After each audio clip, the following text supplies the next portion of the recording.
Hello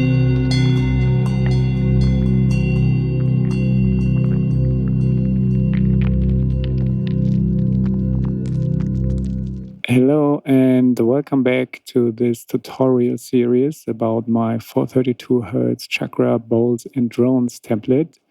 In this second video, I want to show you a little bit more in depth the different bowl instruments and especially the effect section where you can get a really magical and unusual sounds out of ordinary singing bowl samples. Not saying that those ordinary sounds are already magical and powerful. They totally are, but it's just, if you have a computer, then you can do more interesting and crazy stuff with them. And I show you what I did. So let's just put a drone for context. Maybe I just put the sacral chakra drone, the water. And let's start with the crystal bowls. So if you see there's a crystal bowl rack here, right? If I double click on it, it will show up here. And since we're playing the sacral chakra, let me play the sacral bowl. So first of all, I turn everything down here to 0. So this is just how the bowl sounds. You can click on here. Let me turn down the bowl a little bit, the drone a little bit more so we hear the bowl clearer. So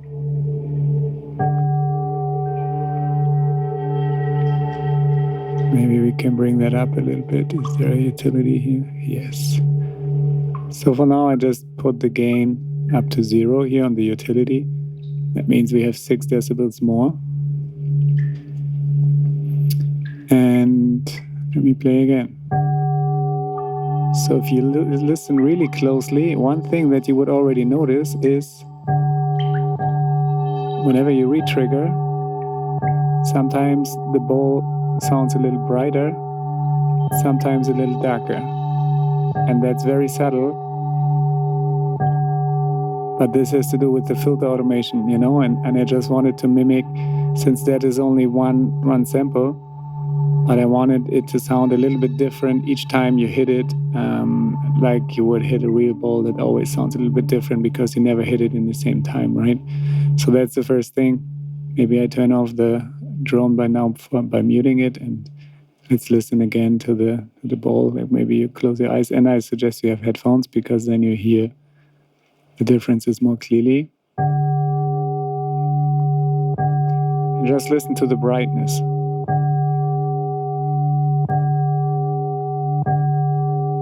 Some sounds are slightly brighter than others. It's subtle, but it just makes it so that each hit sounds a little bit different, just to give it a little bit more of a normal humanized touch. All right, so now let's come to the fun part. So first thing is you have a filter here.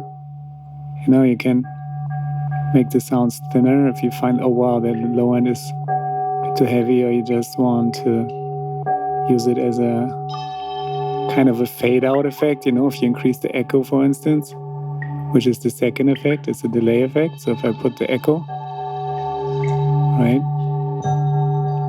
now it's repeating in a 300 millisecond interval. And if I increase this, it can go to 900 milliseconds, and then of course takes more time. Let's use a higher chakra octave.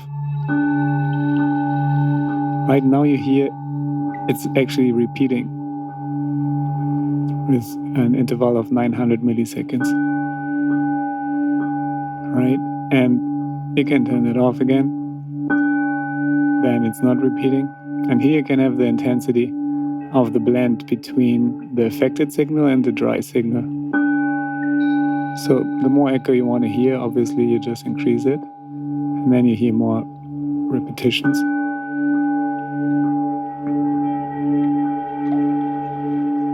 All right, and as I said, you could use it as a fade out at the end of your set or something, or just as a transition, or just in between. I just like to have the option, to fade things out in another way than just putting down the volume. Just a little bit more elegant and interesting. Okay, and another cool feature is the echo freeze function. So again, let's hit the bowl here, and maybe let's make the echo a little shorter again. All right, let's put it full on. And the moment you hit freeze, like the moment you put that up, it's gonna freeze a snapshot of that and it's gonna loop it. So listen what happens. Right, and now we have this kind of infinity loop, which is a super nice soundscape on its own, right? And again, you could filter that out at some point.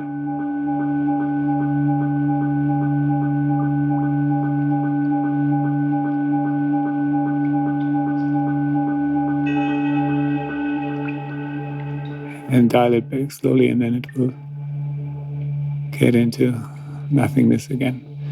So yeah, that's a really cool feature, right? Goes also with the lower ones.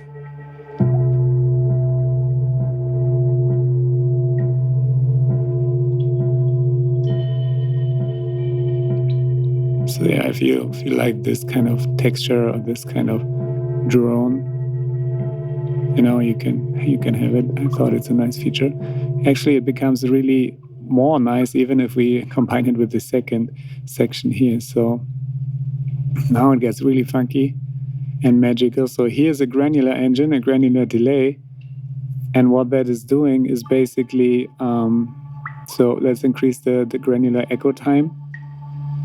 And now listen what happens if I play. Of course, we need to put some granular effect also on it. So this is the on and off, you can say, or the dry wet between the granular delay and the non-granular delay. If I play the bowl now, you can hear in this granular time it will pitch up the bowl signal. And if I increase that even more,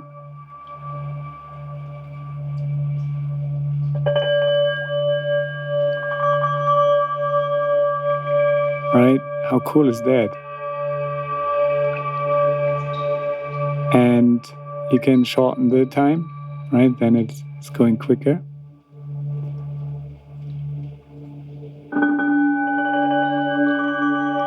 Right, like really quick. Almost like immediately, which is also really nice. It just gives it like a super nice texture, right? So that is cool, having the granular full up and having just a short granular time creates this really textured magical bowl.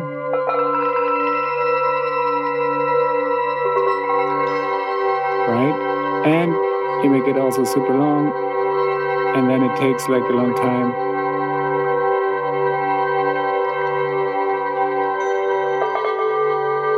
And creates its own soundscape. Right? Now it takes like a real long time, but it's super beautiful. So now we have this effect, and now you can play with this and put it into different spaces, because it sounds pretty, let's say, immediate and direct, but you could also, create sensations that the room you are in, or the room that the sound is being played in, is changing, and therefore creating another sensation also. So let's put in a little bit of a fade away sensation. So then, so let's make it a little shorter maybe. And let's put a little bit of the original signal within as well by dialing back a little bit the dry wet. So maybe 75%. Let's have a listen now first without the fade.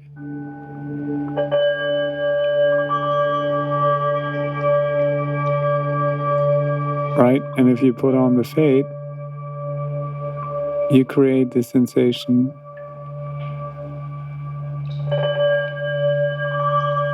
right that it's now more in the background. and we lose a little bit of the highs, we create a little bit more depth.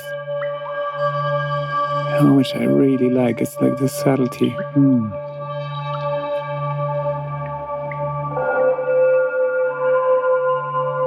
Right now it sounds more like it's far away, somewhere, maybe in another dimension, right, compared to, right, this is without it. It's a huge difference. So you can just play with that, make it really far away.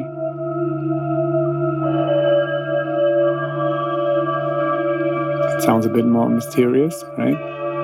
And more gentle in the mix also. It's not so upfront, it's not so bright. So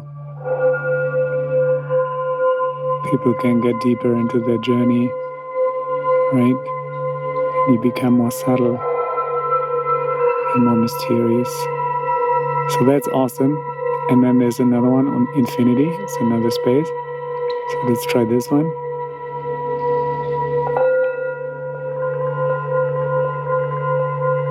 So this way you can basically fade it out into infinity, right? Similar to the freeze, echo freeze. And the thing is, if you want to hear another sound, you need to dial it back in again. So let's say you play like 3 really short after another, right? And then you can put that into infinity. And then dial it back again. So you can create like really nuanced little soundscapes and magical twinkles and sprinkles. Also for the fade away and then the infinity.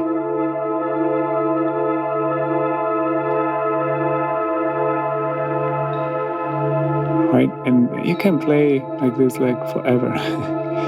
Just and now I'm doing this with the mouse, right? Obviously it's nicer if you have a MIDI controller. Like when I perform, I use the push, and we're going to see that in the performance video. But basically, any MIDI controller that has knobs, you can map, to control these macro dials here from the macro effect rack. So yeah, I could spend more time here, but let's move on because there's more magic to come. So this is crystal bowls. There's only one, right? So now we go to the singing bowls, and there are actually more. So we have Tibetan bowl rack 1. If you look at this is just the simple bowls, no effects.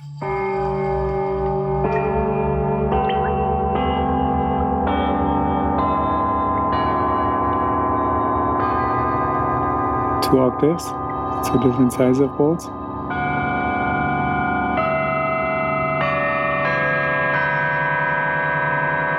And I felt they don't lend themselves so much to effects, so I just left it like this. Also to have this idea of a more like cleaner and natural sound. But then here in the second one, here we get a little bit more crazy. So so that's the normal sound, just 1 octave of this bowl set.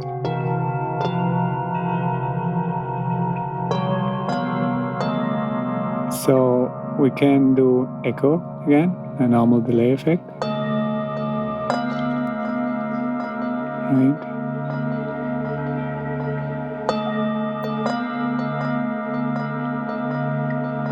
And then we can start to warp it.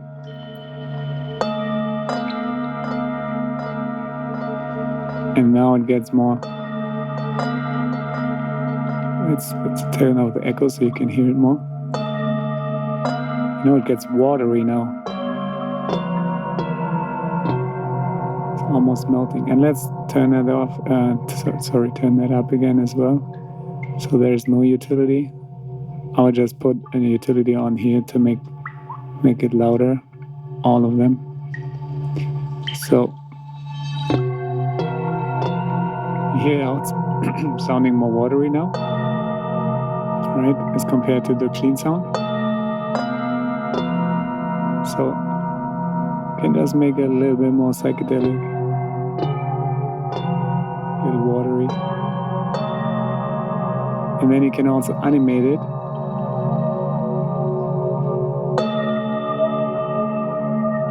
Right now it starts to sound like a space cat. Starts to talk to us.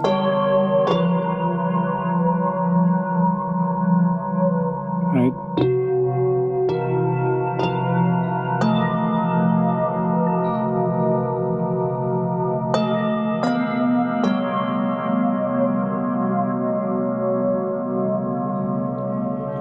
And you can play around with different settings.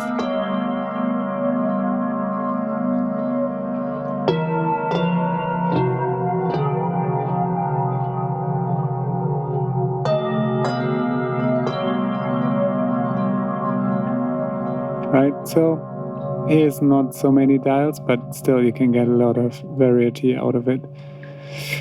Okay, so let's move on to the next one. This is the Enchanted Bowls rack. This is my favorite.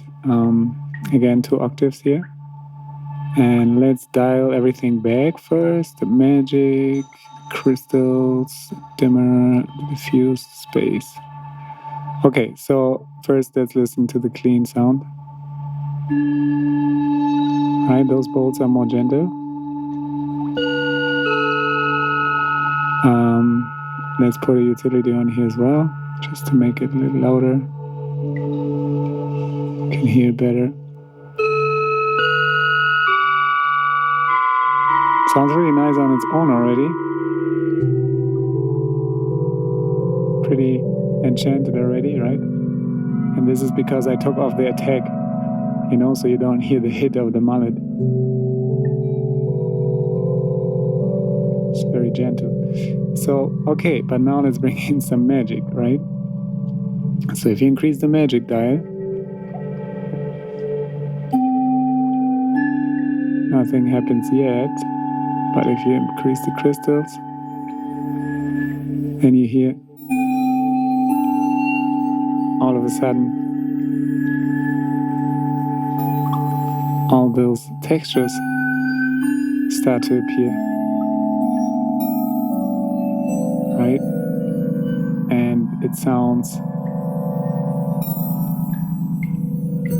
like, yeah, to me it sounds like crystals, you know. And if you think, wow, the crystals are a little bit sharp, then you can smooth them out a little bit. If you find the sound a little bit too piercing, you know, it's subjective. Some people like it more edgy. But you see, now we have smoothed it out.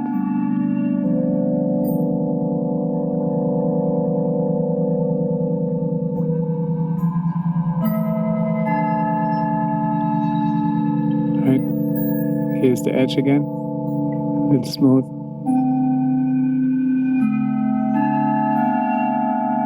Completely smooth. Now you don't almost hear the magic anymore. So yeah, like this.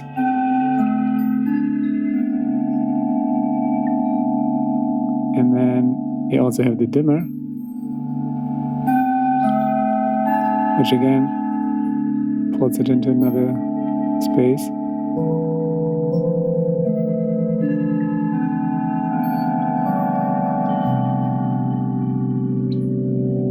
Right? Takes out a lot of the highs. Again, to make it more in the background, make it more gentle, you know, the deeper the people go on their journey, the less stimulation they maybe want. And you can just smooth everything out and make it more gentle with the smooth and dimmer function here. And at the same time, create variation, right? By always changing the parameters each time you play the bowls in this way. You create a sensation that the bowls always sound a little bit different. Isn't that beautiful? Okay, so now let's go on here. So we have a mirror.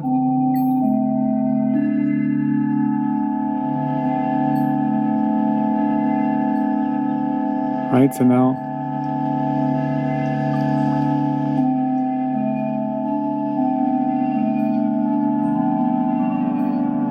sound is mirroring itself, and you can change the size of the mirror. You can make a small mirror.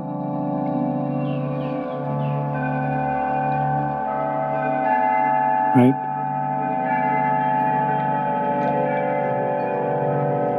And it really goes into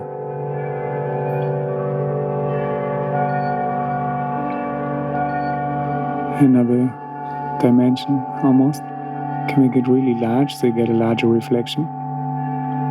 Alright.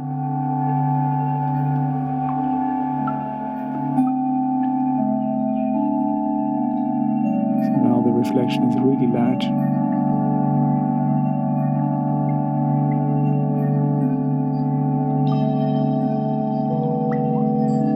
Right, and you create these beautiful ambient soundscapes.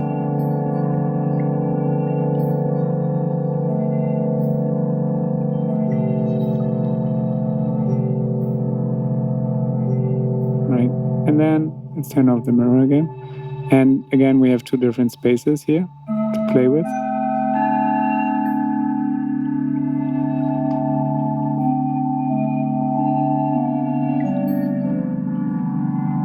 Putting it far, far away. Very vague now, but magical, beautiful. Again, you could use this for transitions or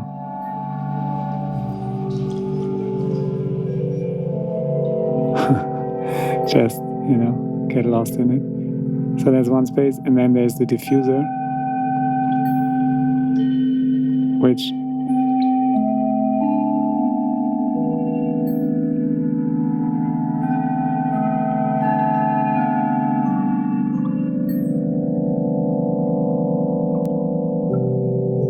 creates a little like a spread of the sound.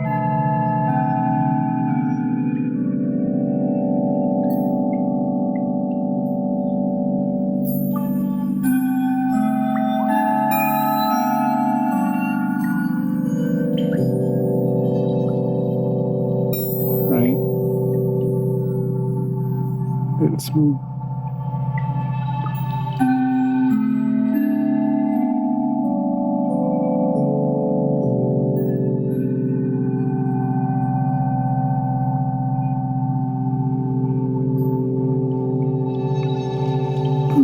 And for those of you who are like curious how I created those effects, you can kind of reverse engineer it, or you can just see what is under the hood, so to say. So it's very interesting, like this whole crystal stuff is actually coming from the corpus effect, which is actually simulating different resonators, like tubes and stuff like that. So that's an Ableton effect. And if we go to the end of the effect chain here, you can actually see the corpus, right? And then you can see what I mapped.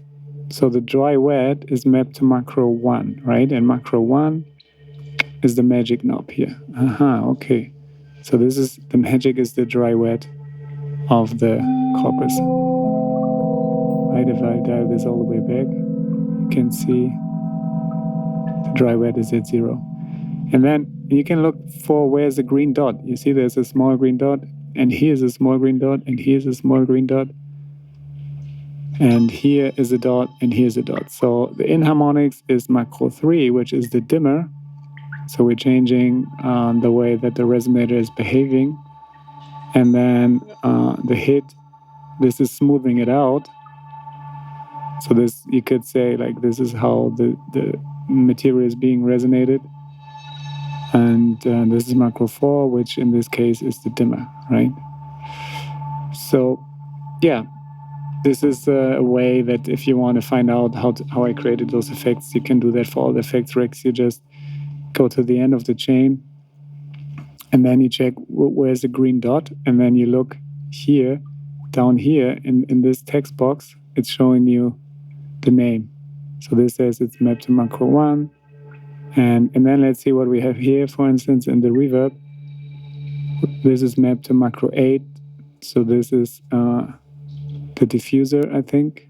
No, both of them, reflect and diffuse. See, I have mapped both of them. So diffuse is actually changing the reflection and the diffusion of the reverb signal, right?